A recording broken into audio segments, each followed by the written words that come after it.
అసెంబ్లీలో ఎట్టి పరిస్థితులు వ్యతిరేకిస్తాం. మేము ఢిల్లీలో నరేంద్ర మోడీ గారిని ఒప్పియాలంటే,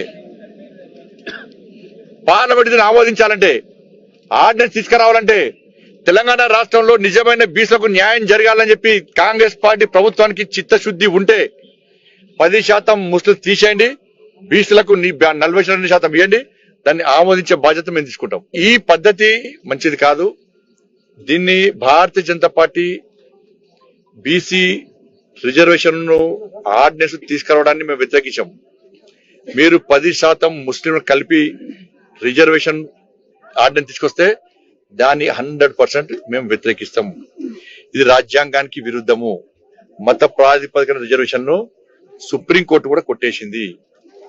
ఇది రాజ్యాంగానికి విరుద్ధము. బాబాసాహెబ్ అంబేద్కర్ ఆలోచన విధానాలకు విరుద్ధం. ఇది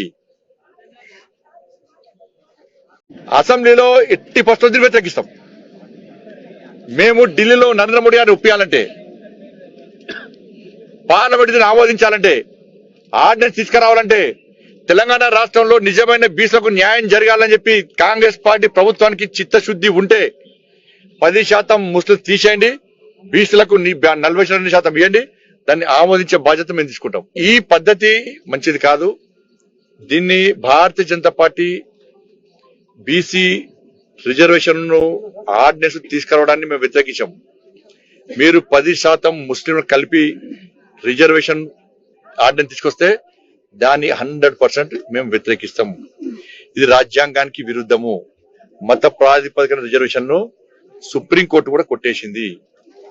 ఇది రాజ్యాంగానికి విరుద్ధము. బాబాసాహెబ్ అంబేద్కర్ ఆలోచన విధానాలకు విరుద్ధం. ఇది